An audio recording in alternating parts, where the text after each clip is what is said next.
नमस्कार, स्वागत है आप सभी का be wealthy help live session में, जहां पर आपके निवेश से जुड़े, खासकर म्यूचुअल फंड निवेश से जुड़े सवालों के जवाब देने की हम पूरी कोशिश करते हैं।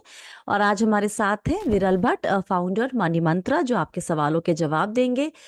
तो सबसे पहले हाय विरल करके विरल का स्वागत करिए कमेंट सेक्शन में, और हम अब शुरू करेंगे सवाल जवाब का सिलसिला। विरल, बहुत बहुत स्वागत है आपका हमारे सेशन में। Thank you for taking out time again. नमस्ते स्वाति। सब ठीक ठाक है मुंबई में? All okay, all good? All okay, बढ़िया बढ़िया, सब सही चल रहा है। क्या प्लान है ईयर एंड का? ईयर एंड में कभी कोई प्लान नहीं है कोई फिलहाल तो। थोड़े दिन बाकी है तो अभी तो कोई प्लान नहीं किया है। ओके, चलिए तो फिर हम लोग सवाल जवाब का सिलसिला शुरू करते हैं। दीपक का सवाल है पुणे से, लिखा है बिना huge fan of Be Wealthy. Thank you so much Deepak ji. इनके दो separate mutual fund portfolio, separate portfolio हैं, एक इनका एक इनकी बहन का, बहन की हायर एजुकेशन के लिए। सबसे पहले इनके पोर्टफोलियो को देख लीजिए। 32 साल इनकी उम्र है, सिंगल है, सैलरी 1 लाख से थोड़ी ऊपर, इंश्योरेंस है दोनों हेल्थ एंड लाइफ, और 12 महीने का इमरजेंसी, 12 महीने के खर्चे के हिसाब से इमरजेंसी फंड भी रखा है इन्होंने। करेंटली 30,000 रुपए निवेश कर रहे हैं म्यूचुअल फंड में, और हर साल इसको 10% स्टेप अप कर सकते हैं। And lump sum of 1 lakh for my portfolio every year, मतलब 30,000 plus 10% plus 1 lakh. Building this portfolio for retirement, looking around 5 crore का कॉर्पस इन नेक्स्ट 18 ईयर्स, लेकिन काम करते रहेंगे 60 साल तक। स्टॉक में भी निवेश करते हैं, जहां पर वैल्यू जो है वो 8 लाख के आसपास की है। म्यूचुअल फंड पोर्टफोलियो इनका आईसीआईसीआई प्रू निफ्टी 50 इंडेक्स में 8,500, पराग पारिक फ्लेक्सी कैप में 8,500, मोतीलाल ओसवाल मिड कैप में 5,000, मिरर एसेट ग्रेट कंज्यूमर में 5,000, एक्सिस स्मॉल कैप में 3,000। बहन का पोर्टफोलियो 30 लाख चाहिए अगले 10 साल में उसकी पढ़ाई के लिए। वहाँ 10,000 की एसआईपी चल रही है, जहाँ पे कोई स्टेप अप नहीं है। इसको बढ़ाकर 12,000 ये कर सकते हैं। वहाँ Motilal Oswal large and mid cap है, निपॉन इंडिया स्मॉल कैप है, and ICICI Pru blue chip है, 5, 3 और 2,000 के हिसाब से। तो जानना चाहते हैं कि पहली बात, क्या अमाउंट पूरा होगा कि नहीं जो टारगेट है, और पोर्टफोलियो पे आपकी राय चाहिए विरल। देखिए, पोर्टफोलियो पहले तो दीपक जी का पोर्टफोलियो काफी डाइवर्सिफाइड है स्वाति।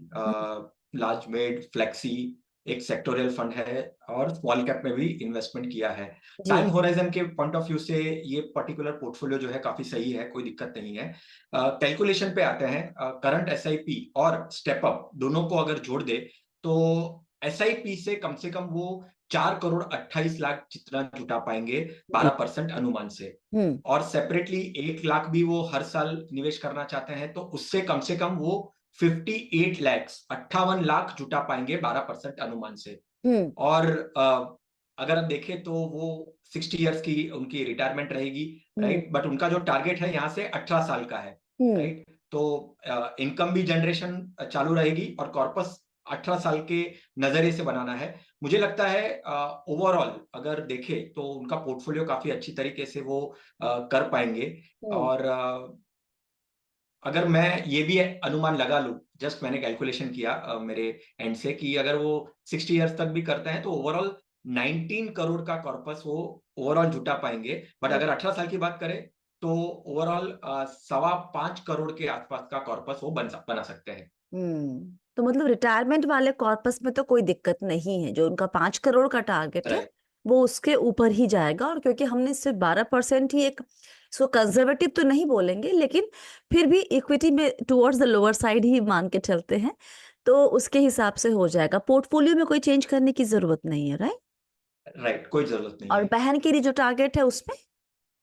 देखिए, बहन का भी पोर्टफोलियो काफी डाइवर्सिफाइड है। लार्ज मिड स्मॉल, ये तीनों कैटेगरी में उन्होंने निवेश किया है। हम्म। 30 लाख के आसपास वो टारगेट कर रहे हैं 10 सालों में। तो हम्म। अगर स्टेप अप के साथ वो अगर करते हैं तो 10 साल में वो 50 लाख का कॉर्पस जुटा पाएंगे। और हम्म। अगर वो स्टेप अप नहीं करते हैं तो 31 लाख का, यानी 31। बिना स्टेप, यस 31, बिना स्टेप अप के भी वो जो उनका टारगेट है वो डेफिनेटली हासिल कर पूरा हो पाएंगे। जाएगा। और स्टेप अप यस पूरा हो जाएगा। और वो कह भी रहे हैं कि 10,000 का कितना है इनका, 10,000 रुपए पर मंथ का निवेश है, और उसको 12,000 भी कर सकते हैं, तो वो टारगेट इजीली पूरा हो जाएगा। हो लेकिन जाएगा। बस एक चीज देख लीजिएगा, I really hope Deepak ji, कि आपने अपना जो टारगेट बनाया है वो इन्फ्लेशन को ध्यान में रख के बनाया है। अगर उसको ध्यान में नहीं रखा होगा तो फिर आपका जो बहन के लिए खासकर जो आपका जो टारगेट है उसमें शायद थोड़ी कमी हो सकती है। तो एक बार मेरी आपसे दरख्वास्त है कि एक बार चेक कर लें कि आपने ये टारगेट किस तरीके से कैलकुलेट किया है। अगर इन्फ्लेशन ऐड नहीं किया है तो एक बार ऐड करके फिर कर लें इसको। अगला राइट, अच्छा, इन्होंने पूछा था ये ब्लू चिप फंड के बारे में, आईसीआईसीआई ब्लू चिप में, कि इसे राइट। कंटिन्यू करें कि इसको हटा के इसके बदले क्वांट फ्लेक्सी कैप ले लें। एक्चुअली मुझे देखने जाए तो मुझे लगता है डेफिनेटली वो कॉन्ट के फ्लेक्सी कैप में शिफ्ट कर सकते हैं। हम्म। लार्ज कैप में इतना बड़ा टाइम होराइजन में, और अगर वो टारगेट को अगर देखे तो डेफिनेटली हम्म। वो लार्ज कैप वाला जो पार्ट है वो फ्लेक्सी कैप में वो उनको कन्वर्ट करना चाहिए। हाँ, क्योंकि वैसे भी फ्लेक्सी कैप थोड़ा सा टिल्टेड टुवर्ड्स लार्ज कैप होता है। Large cap. क्वांट का कॉम्पोजिशन अभी नहीं पता है क्लियरली, लेकिन most of the flexi caps are tilted towards large cap. और आपके पास मोतीलाल ओसवाल का large cap and mid cap, large and mid cap है, तो दोनों मिलाकर आई थिंक लार्ज कैप में आपको एलोकेशन ठीक ठाक ही रहेगा, कम नहीं होगा अगर आप स्विच भी होगा। करें राइट। तो। अगला सवाल है मैंगलोर से रोनाल्ड जी का। 43 इयर्स हम्म। उनकी उम्र है। 20,000 रुपए पर मंथ म्यूचुअल फंड में निवेश करना चाहते हैं और पूछा है can you guide me which one will be the best. ये बहुत ट्रिकी क्वेश्चन है, बहुत सिंपल साउंड करता है विरल, लेकिन ये हम्म। बेस्ट वाला क्वेश्चन हमेशा ट्रिकी होता है। लिखा है can take risk for high returns and goal for 15 years minimum. 4 funds के नाम चाहिए जहां पर ये 5-5 हजार रुपए निवेश कर दे। लिखा ये भी है कि 6 से 8 महीने से चैनल देख रहे हैं। बहुत बहुत शुक्रिया हमारे व्यूज बढ़ाने के लिए रोनाल जी। अम, लेकिन विरल, बेस्ट फंड तो कोई होता नहीं है। बेस्ट फंड कोई होता नहीं है, गुड फंड्स कोई होता नहीं है। देखिए, हमको जब भी फोकस करना रहता है, एक एक अच्छा पोर्टफोलियो स्ट्रक्चर करने की जरूरत है। जब हम कहते हैं कि अच्छा पोर्टफोलियो, इट मींस एक वेल डाइवर्सिफाइड पोर्टफोलियो होना चाहिए। एक ही कैटेगरी में सारे फंड्स नहीं होने चाहिए, एक ही एएमसीज के सारे फंड्स नहीं होने चाहिए। राइट। यहाँ पे उनको मैं 20,000 के पॉइंट ऑफ व्यू से 5,000 अमाउंट अगर उनको इन्वेस्ट करनी है तो मैं यहाँ पे 4 फंड सजेस्ट करूंगा। हम्म। उसमें एचडीएफसी फ्लेक्सी कैप, निप्पॉन का मल्टी कैप, टाटा का स्मॉल कैप और हम्म। इन्वेस्को का लार्ज एंड मिड कैप। ये हम्म। 4 फंड में अगर वो 5,000 की एसआईपी करते हैं यहाँ हम्म। से, ओवरऑल 20,000 पॉइंट ऑफ व्यू से, तो 15 साल में 1 करोड़ का जो ओवरऑल कॉर्पस है वो जुटा पाएंगे। ओके। और मैं आपसे बात करते करते ना एक कोड ढूंढ रही हूँ जो हम्म। जैसे उन्होंने बेस्ट की बात पूछ की है ना कि बेस्ट फंड कौन सा होता है, तो वैसे मैंने एक कोड था किसी, लेकिन वो रिश्तों पर था कि मोटे तौर पे मुझे एकदम वर्ड टू वर्ड याद नहीं है विरल, कि हर रिश्ता आपको राइट। हर्ट करेगा किसी ना किसी तरीके से कभी ना कभी। आपको सिर्फ ये फिगर आउट करना है कि कौन वर्थ इट था, मतलब किस में आप हर्ट होने के लिए तैयार थे, मतलब आपको लगा कि हर्ट होने से भी आपका एंड में जो है नुकसान नहीं है, वो आपका बेहतरी ही होगा उसमें। तो वैसे ही फंड में भी होता है कि भैया हर फंड का डाउन साइकिल आता है, हर फंड हाउस का डाउन साइकिल आता है बाजार की तरह। और आपको बस ये देखना है कि आप जिसके साथ हैं उस पे आपको भरोसा है कि नहीं है कि ये इस डाउन साइकिल से निकल के वापस से अप साइकिल में। और डाउन साइकिल जो आया है वो फंड हाउस की कमजोरी की वजह से नहीं आया है, वो मार्केट की वजह से या फिर जो फैक्टर्स उनके कंट्रोल में नहीं होते उनकी वजह से आया है। So best. अगर अभी स्वाति जैसे महाराष्ट्र में अभी इलेक्शंस हुए, राइट। हाँ तो यहाँ पे मैं भी एक एनालॉजी देना चाहूंगा, जी। और ये डेफिनेटली को रिलेट कर सकते हैं। हम्म। हम जो ये फंड्स के बारे में आपने जो कहा, जी। आपने रिश्तों की परिभाषा दी, मैं हम्म। यहाँ पे इलेक्शन के पॉइंट ऑफ व्यू से कहूंगा। मजाक के तौर पर हमेशा हम कहते हैं कि अगर ऐसे देखने जाए तो पॉलिटिक्स काफी बुरी चीज होती है। जी। राइट। और जब इलेक्शंस आते हैं तो हम ये सोचते हैं कि कौन सबसे बुरा है, यानी जो कौन सबसे कम बुरा है पूरा है उसको उसको। वोट देना चाहिए, क्योंकि हम अच्छे की परिभाषा कर नहीं पाते हैं। And बट that's a जो sad कम part बुरा। about politics. Yeah, right. that's a very sad part about politics. अगला सवाल सुनील कुमार जी का, बिहार से हैं, 35 साल उम्र है, इनके पोर्टफोलियो में है Parag Parikh flexi cap, Canara Robeco small hmm. Cap, Quant small cap, SBI small cap, HSBC small cap, Mirae Asset Large and Mid Cap, Mirae Asset Multi Cap Fund and Axis Growth Opportunity Large and Mid Cap. Total current SIP चल रही है 21,500 की, और हम हर साल इसको 11% से बढ़ा इंक्रीज कर सकते हैं। गोल है 15 साल में 1.5 करोड़ बिटिया की शादी और बेटे को हायर स्टडीज के लिए इकट्ठा करना है। सजेस्ट करें मेरा पोर्टफोलियो, इस पोर्टफोलियो से मेरा जो टारगेट है वो अचीव हो पाएगा या नहीं। मजेदार बात यहाँ पर ये है 21,500 में ये 9,500 रुपए स्मॉल कैप में डाल रहे हैं, और सिर्फ हार्डकोर में स्मॉल कैप की बात कर रही हूँ। इसके अलावा उनको थोड़ा सा एक्सपोजर फ्लेक्सी कैप में भी मिल रहा होगा, और बाकी मेरे एसेट मल्टी कैप में भी उनको मिल रहा होगा स्मॉल कैप में एक्सपोजर। तो बेसिकली 44%, अगर सिर्फ वो 4 स्मॉल कैप भी लेके चले तो 44% से अधिक एक्सपोजर इनका जो है वो स्मॉल कैप में है, which is kind of risky, way to risky किसी भी निवेशक के लिए।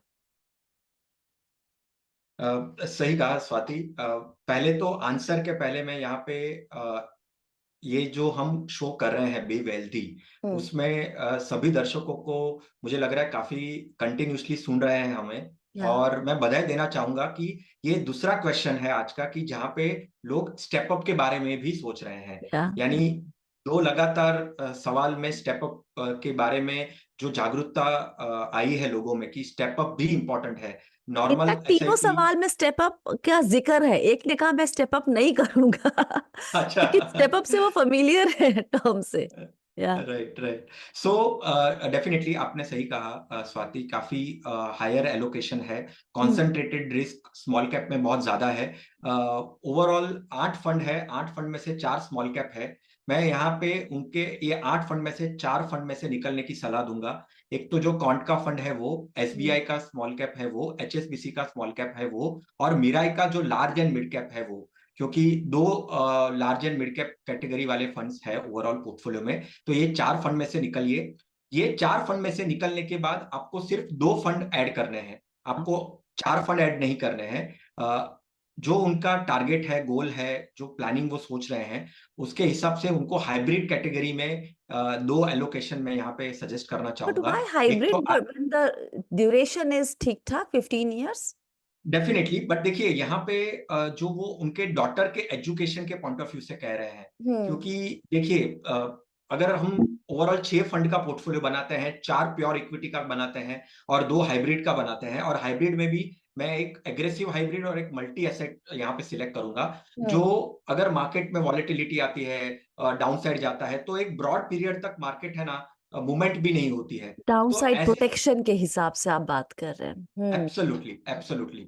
तो 4 प्योर इक्विटी और 2 हाइब्रिड कॉम्बिनेशन, और वो 2 हाइब्रिड में डेफिनेटली इक्विटी का भी कॉम्बिनेशन होगा। तो ओवरऑल अगर यहाँ से 60% का अगर इक्विटी एलोकेशन बनता है और 30% का डेट का एलोकेशन बनता है, तो ओवरऑल काफी अच्छा पोर्टफोलियो बैलेंस बन सकता है। रही बात टारगेट की, यहाँ पे वो टारगेट पॉइंट ऑफ व्यू से अगर देखें स्टेप अप के साथ 11% स्टेप अप के साथ, तो करीबन वो 2 करोड़ का कॉर्पस यहाँ पे बनाएंगे स्टेप अप के साथ।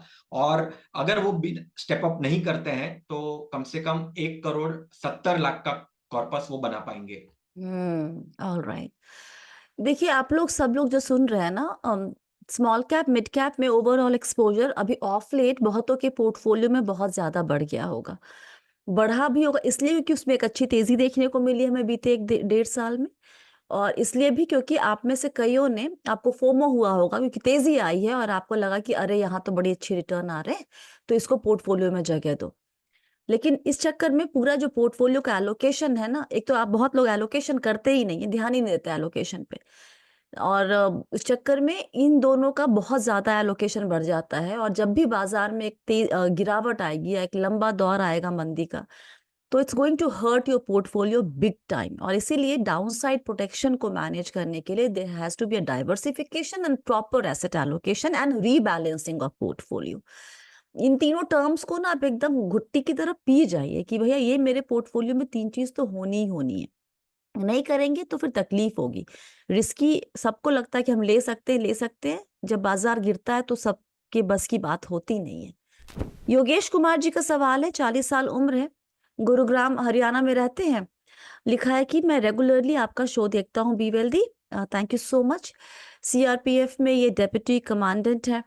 5 म्यूचुअल फंड स्कीम्स हैं इनके पोर्टफोलियो में। 2019 से इनका निवेश है। यूटीआई निफ्टी इंडेक्स फंड में 4000, मिरर लार्ज एंड मिड में 4000, एक्सिस मिड कैप में 4000, एसबीआई स्मॉल कैप में 4000 और कोटक फ्लेक्सी कैप में 4000।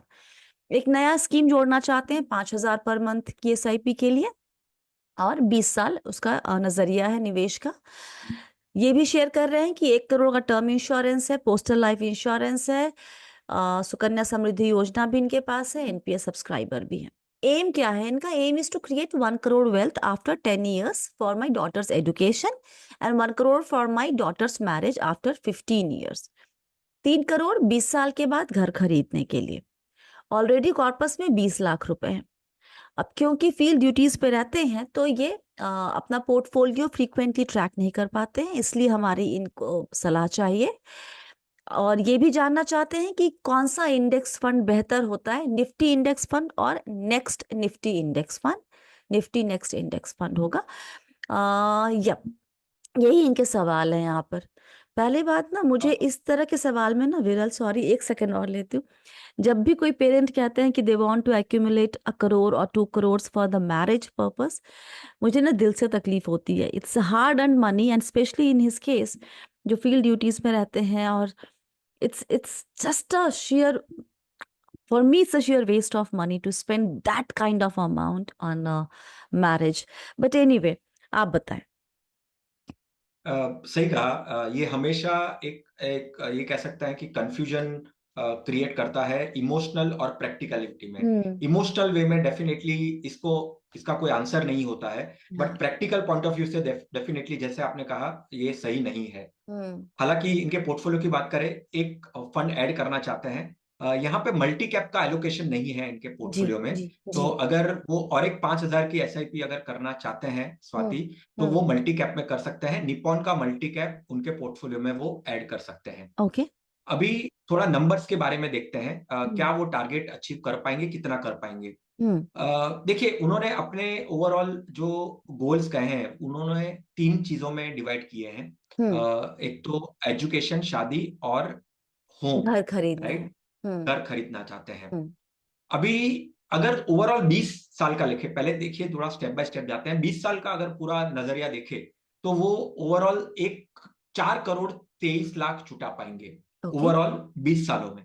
ठीक है, पहला जो 10 साल वाला पड़ाव है वो डेफिनेटली अचीव हो जाएगा 1 करोड़ वाला, क्योंकि उसमें वो कम से कम 1 करोड़ 60 लाख के आसपास, नहीं 1 करोड़ 6 लाख के आसपास वो जुटा पाएंगे 12% अनुमान से। दिक्कत उनको 15 साल वाले जो टारगेट है वहां पे वो 1 करोड़ नहीं, घर खरीदने वाला नहीं है, शादी वाला। शादी वाला, अच्छा, ओके। राइट, तो शादी वाले में थोड़ा सा उनको तकलीफ होगी। कम से कम वो 70 लैक्स जुटा पाएंगे वो 15 साल वाले टाइम फ्रेम में। और जब वो 20 साल वाले तक पहुंचेंगे तो डेफिनेटली 20 साल में उनको 3 करोड़ वाला कॉर्पस चाहिए, तो वो 3 करोड़ वाला कॉर्पस भी वो हासिल कर पाएंगे। यहाँ पे मैंने सुकन्या समृद्धि वाला जो उनका एलोकेशन है, कॉर्पस है, वो भी मैंने ऐड कर दिया है। हालांकि उसमें जो रिटर्न बनेगा वो कम से कम 7-8% का बनेगा, राइट। और हमारे इक्विटी में जो पावर ऑफ कंपाउंडिंग होती है 12% अनुमान से भी अगर देख ले तो ओवरऑल 20 साल में 4 करोड़ 23 लाख का कॉर्पस बनेगा। 10 साल वाला भी टारगेट हासिल हो पाएगा, 20 साल वाला भी टारगेट हासिल हो पाएगा, बट 15 साल वाला हासिल नहीं होगा। तो थोड़ा सा उनको यहाँ पे स्टेप अप करना पड़ेगा, जिससे स्टेप अप एसआईपी से अगर अभी वो 25,000 का प्लान कर रहे हैं तो एटलीस्ट वो 30,000 और 5,000 ऐड करने का सोचे आने वाले सालों में, तो वो डेफिनेटली ओवरऑल टारगेट हासिल कर पाएंगे। ओके, और ये जो उन्होंने निफ्टी इंडेक्स फंड और निफ्टी नेक्स्ट 50 का पूछा है, दोनों हालांकि लार्ज कैप ही कैटेगरी में आते हैं, टॉप 50 और उसके बाद वाला 50। लेकिन क्या दोनों में कोई ऐसा होता है कि ये बेहतर है, एक से मतलब एक ज्यादा बेहतर है दूसरे से? एब्सोल्युटली स्वाति, काफी इंटरेस्टिंग एनालिसिस है। टॉप 50 जनरली हमारे दिमाग में रहता है, हालांकि जब लार्ज कैप की बात करते हैं तो टॉप 100 कंपनीज आती है, राइट। टॉप 50 की बात करते हैं तो 3 से 5 साल के टाइम होराइजन में स्वाति निफ्टी वाले फंड ने काफी अच्छा परफॉर्म किया है। निफ्टी एज बट जैसे ही हम नहीं, हम पहला पहला फर्स्ट टॉप 50 की बात कर रहे हैं। ओके। फर्स्ट हम्म। फर्स्ट फर्स्ट टॉप 50 की बात कर रहे हैं। हम्म। बट जैसे ही मैं 5 साल से ज्यादा का टाइम होराइजन रखता हूं, ठीक है, तो उसमें जो नेक्स्ट 50 है वो हम्म। उसने बाजी मारी है। अरे वाह, ये तो इंटरेस्टिंग बात हो गई भाई। राइट। सो अगर आपका टाइम होराइजन 3 से 5 साल है तो टॉप 50 वाले कंपनी वाले फंड में इन्वेस्ट करें। और हम्म। अगर आप 5 से 7 साल और 7 साल से ज्यादा रखना चाहते हैं तो नेक्स्ट 50 जो है उसमें निवेश करिए। ओके, इसकी वजह का पे हम लोग बात करेंगे कभी बाद में कि ऐसा क्यों है ये, मतलब इस तरह का नंबर्स कैसे निकल कर आ रहा है। बट अभी के लिए नहीं, वो राइट। चर्चा फिर किसी अगले शो के लिए। चले अगला, और कोई सवाल तो इनका हमने मिस नहीं किया है, नहीं चलो। धीरज कुमार सक्सेना जी का सवाल, उम्र है 53 ईयर्स, सुल्तानपुर यूपी में रहते हैं। आज हम पोर्टफोलियो स्पेसिफिक क्वेश्चन इसलिए ले रहे हैं क्योंकि बहुत बार आप लोग शिकायत करते हैं कि आप हमारे पोर्टफोलियो वाले सवाल नहीं ले रही हैं, तो आज आज का शो बेसिकली पोर्टफोलियो पर डेडिकेटेड है। तो इनका जो सवाल है, धीरज कुमार जी का जो पोर्टफोलियो है, पराग पारिक फ्लेक्सी कैप है, SBI small cap, Canara Robeco large cap, Mirae asset large and mid, Kotak emerging equity opportunity. सभी जो एसआईपी है बिटिया की शादी, पढ़ाई और शादी के लिए है। टारगेट है 75 लाख 15 साल में, और 5,000 रुपए ये निवेश कर सकते हैं। सलाह यही है धीरज जी को कि पोर्टफोलियो काफी सही है, वेल डाइवर्सिफाइड है, flexi hmm. Large cap, large and mid cap में निवेश करके रखा है। हम्म। पोर्टफोलियो को कंटिन्यू डेफिनेटली कर सकते हैं। हम्म। अगर 5,000 और ऐड करना चाहते हैं तो मल्टी कैप में करिए। निप्पॉन का मल्टी कैप पहले भी मैंने सजेस्ट किया था, वही कैटेगरी और वही फंड हाउस से आप 5,000 ऐड कर सकते हैं। कितना जुटा पाएंगे? ओवरऑल 15 साल में अगर 12% अनुमान भी लगा ले तो कम से कम 1 करोड़ 6 लाख वो जुटा पाएंगे हम्म। उनके ये एसआईपी से। Okay, amazing. चलिए, तो फिर टारगेट तो इजीली अचीव हो जाएगा। अच्छा, एक राइट। रिक्वेस्ट है आप लोग सभी से जो सवाल भेजते हैं इस तरीके के, जब भी आप अपना पोर्टफोलियो भेजते हैं और टारगेट बताते हैं ना हमें, तो एक काम ये करें कि कब से निवेश किया है ये बता दें, या फिर हमें अभी कॉर्पस कितना हो चुका है। अगर 2 साल पहले से निवेश किया हुआ है तो एक सर्टेन कॉर्पस आपका एक्यूमुलेट हुआ होगा, तो उससे ना आपका फाइनल टारगेट अमाउंट कैलकुलेट करना ज्यादा सही होगा। नहीं तो हम लोग क्या करते हैं कि अभी आपने सवाल भेजा और 15 साल बाद का टारगेट बता रहे, तो हम आज से 15 साल के बाद का टारगेट कैलकुलेशन ले रहे हैं, लेकिन आपने शायद 5 साल पहले ही निवेश शुरू कर दिया होगा। यहाँ थोड़ी लाइट की दिक्कत हो रही है लेकिन नेटवर्क नहीं जाएगा। चलिए, ठीक है। तो ये बात ख्याल रखिएगा जब आप सवाल भेजते हैं हमें तब। रुपेश पटेल राजकोट गुजरात से सवाल है, 50 साल उम्र है, बिकॉज ऑफ रिस्पॉन्सिबिलिटी अभी तक कुछ निवेश नहीं किया, only 5 lakhs only. I can invest now at least 40,000 per month for next 10 years। किस फंड में शुरू करूं? I am using MF central to invest and normally in direct growth fund I am investing. अरे ओके, तो portfolio क्यों नहीं भेजा रुपेश जी ने? ये तो बताया नहीं उन्होंने। लेकिन चलिए, अगर मान लीजिए 40,000 रुपए पर मंथ के लिए, 50 साल की उम्र, 10 साल का वक्त, क्या यहाँ पे पोर्टफोलियो का कंस्ट्रक्ट बहुत अलग होगा उस पोर्टफोलियो से जहां पर किसी ने 30 साल में या 35 साल में शुरू किया होता अपना पोर्टफोलियो? तो देखिए, मैं आई थिंक मैं उसको ये नहीं करता। मैं जो 30 साल वाले के लिए जो पोर्टफोलियो बनाता उनके लिए भी यही पोर्टफोलियो बनाता, क्योंकि उन्होंने टाइम होराइजन मुझे बताया है। हम्म। राइट। तो हमको जब टाइम होराइजन पता है कि 10 इयर्स का टाइम होराइजन है तो डेफिनेटली हमको इक्विटी में ही रखना है। और हालांकि उन्होंने कोई वेल्थ बिल्ड किया नहीं है, तो हालांकि एज 50 इयर्स है, बट एग्रेसिव होना भी उतना ही जरूरी है क्योंकि कोई जरूरी है। कॉर्पस नहीं है हमारे हम्म। पास। हम्म। राइट। तो यहाँ पे 4 फंड मैं सजेस्ट करना चाहूंगा स्वाति। एक तो निप्पॉन का मल्टी कैप, पीपीएफएस का flexi cap, small cap category दूंगा मैं टाटा स्मॉल कैप, और एक लार्ज एंड मिड कैप का इन्वेस्को का फंड ओके। यहाँ पे मैं सजेस्ट करना चाहूंगा। ओके, तो बस रुपेश जी, आपको हमने फंड्स के नाम बता दिए, और 40,000 तो 10-10 हजार सब फंड में आपको निवेश करना है, तो इक्वल सभी अमाउंट जाएगा। आखिरी सवाल भवेश पटेल जी का है, NRI है, 39 years ओल्ड, SIP शुरू करना चाहते हैं रिटायरमेंट के लिए, रिलोकेट करेंगे इंडिया रिटायरमेंट के बाद, और कहा है कि गुजरात के एक छोटे से गांव में रहेंगे जहां पर अभी का मंथली ईयरली एक्सपेंस 1,50,000 के आसपास का है। Right? 150K is that much only, right विरल? 30,000 राइट। रुपए पर मंथ ही निवेश करना चाहते हैं, 10% का स्टेप अप करेंगे, 60 साल की उम्र में रिटायरमेंट चाहते हैं, और ये निवेश सिर्फ और सिर्फ रिटायरमेंट के लिए। SWP करना चाहेंगे उस एक्यूमुलेटेड अमाउंट से 1 लाख पर मंथ का, कोई लायबिलिटी नहीं है, 20 लाख का इमरजेंसी फंड है जिसको ये कम करके 5 लाख जिसमें कम करना चाहते हैं, और कोई और सेविंग्स नहीं है। I am earning a good amount ऐसा लिखा है। आप और जानना चाहते हैं कि क्या हम उन्हें कुछ फंड्स के नाम बता सकते हैं, और साथ ही ये कि क्या SIP SWP अमाउंट जो है वो इतना सफिशिएंट होगा फॉर रिटायरमेंट पर्पस। यहाँ पे कुछ लूप सवाल थोड़े से अधूरे अधूरे से हैं, लेकिन कोशिश करते हैं विरल। Yes definitely. पहले तो हम उसके टारगेट के पॉइंट ऑफ व्यू से देखते हैं हम्म। कि 30,000 की SIP स्टेप अप के साथ वो आने वाले 21 साल के लिए करना चाहते हैं रिटायरमेंट पॉइंट ऑफ व्यू से। हम्म। आराम से अगर मैं देखे ये दोनों SIP और स्टेप अप कर ले तो 6 करोड़ 90 लाख का कॉर्पस बनेगा 12% अनुमान से। हम्म। राइट। और यहाँ पे वो एक इमरजेंसी पॉइंट ऑफ व्यू से जो अभी कॉर्पस मैनेज कर रहे हैं उसको भी वो थोड़ा सा कम करना चाहते हैं, और वो जो अमाउंट है उसको कहाँ पे री इन्वेस्ट करना चाहते हैं। जी। राइट। तो वहां पे भी मेरा सजेशन ये रहेगा कि वो हाइब्रिड में कर सकते हैं, हम्म। क्योंकि एक प्योरली प्योरली अगर सेविंग अकाउंट में पैसा रखा है और सेविंग अकाउंट से वो शिफ्ट करना चाहते हैं तो hybrid is the good category in that hmm. Case. तो वो जो 15 लाख वाला जो इन्वेस्टमेंट है वो हाइब्रिड में करे। और जो SIP है, तो पहले मैं SIP के फंड सजेशन करना चाहूंगा यहाँ पे। जी। 5 फंड्स आप लीजिए, 6,000 की SIP करिए, हम्म। 30,000, और जब आप स्टेप अप भी करेंगे तो यही 5 फंड में आपको स्टेप अप भी करना है। हम्म। राइट। वो 5 फंड कौन से हैं? एक तो पराग परिक का फ्लेक्सी कैप फंड है, निपॉन हम्म। का मल्टी कैप है, टाटा का स्मॉल कैप फंड है, हम्म। इन्वेस्को का large and mid cap fund है, और एक HDFC का फोकस 30 फंड है। ओके। राइट। तो ये 5 फंड में आपको SIP करनी है, स्टेप अप भी यही फंड्स में करना है। और जो दो हाइब्रिड फंड मुझे यहाँ पे सजेस्ट करना है हाँ। वो है ICICI का बैलेंस एडवांटेज फंड और व्हाइट ओक का मल्टी एसेट फंड।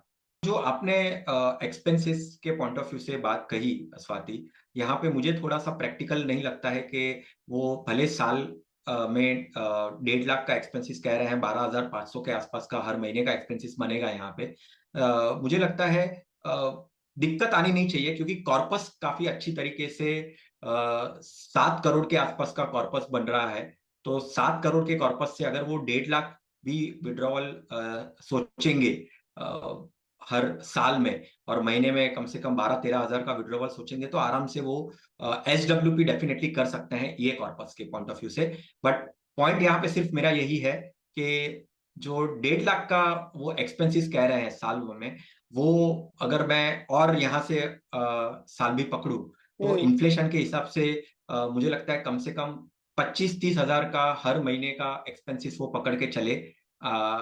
और वो ओवरऑल वो कम से कम 21 साल तक अगर वो इन्वेस्टमेंट करने वाले हैं, और वहां से और 20 साल तक अगर वो निवेश में बने रहेंगे, तो कम से कम 25 हजार का एक्सपेंसेस पकड़ के चले। और फिर भी वो 25 हजार का भी एक्सपेंसेस पकड़ेंगे तो ये जो 7 करोड़ का कॉर्पस बनेगा उनका, वो काफी सफिशिएंट रहेगा। उन्होंने अपने सवाल में ये लिखा है कि हालांकि खर्चा उन्होंने मेंशन किया कि सालाना अभी के हिसाब से 1.5 लाख सालाना खर्चा है, लेकिन उन्होंने SWP रेट जो रखी है अपनी वो रखा है 1 लाख पर मंथ का।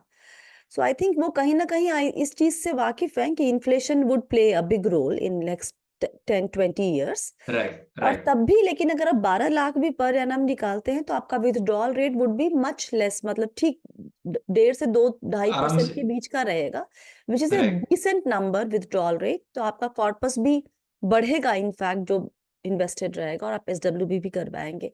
एक बार इस नंबर्स को एक बार रिव्यू कर लीजिए कि एग्जैक्टली 6 या 7% इन्फ्लेशन के हिसाब से आपकी रिक्वायरमेंट क्या रहेगी राइट। रिटायरमेंट के वक्त पे, तो राइट। आपके लिए इजी होगा तय करना कि 1 lakh would be enough for you और नॉट। और 20 साल ना बड़ा लंबा वक्त होता है।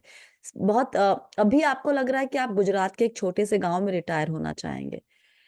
यू यू डोंट नो कि अगले 20 साल में लाइफ में क्या और कैसे होगा, और आपके सोचने का, आपका इसको वो गांव अप्रोच करने वो का वो गांव भी सिटी में कन्वर्ट हो सकता कन्वर्ट है। हो जाएगा। सो इसलिए इन्फ्लेशन को अच्छे से ध्यान में रख के राइट। आप कॉर्पस बनाने पे फोकस कीजिए ज्यादा, कि जितना अधिक कॉर्पस बन सके। आपने कहा कि आप बहुत अच्छा कमाते हैं, तो आप अच्छा खासा रकम इसकी तरफ मोड़िए, ताकि आपके पास रिटायरमेंट के टाइम पे इतना राइट। कॉर्पस रहे कि गांव, शहर, विदेश, कहीं पर भी रिटायर होना है आपको सोचना ना पड़े। थैंक यू सो मच विरल, आज सभी सवालों के जवाब देने के लिए। आज हम लंबा नहीं खींचेंगे क्लोजिंग को, क्योंकि यहाँ नेटवर्क का बहुत इशू हो रहा है, तो पैची हो रहा है, तो इससे अच्छा है कि अभी खत्म कर दे। Thank you, thank you, thank you so much for your time शुक्रिया, विरल। शुक्रिया। थैंक यू, थैंक और यू। इसके साथ ही बी वेल्दी हेल्पलाइन में फिलहाल इतना ही। से थैंक यू टू विरल इन द कमेंट सेक्शन। और सवाल कहाँ भेजना है वो आपको स्क्रीन पे भी दिख रहा है, डिस्क्रिप्शन बॉक्स में भी मिल जाएगा details, WhatsApp number and email ID. और इसके अलावा फिलहाल मेरे पास कुछ नहीं है। लाइक कीजिए और शेयर कीजिए और बी वेल्दी सब्सक्राइब कीजिए। याद रखिए, आप है मेरे यानी स्वाति के साथ, और हम सब है बहुत ही सावधानी और समझदारी के साथ अमीर बनने के सफर पर। वक्त देने के लिए शुक्रिया। आप सभी को बहुत सारा प्यार और दुलार। Stay blessed, healthy and be wealthy.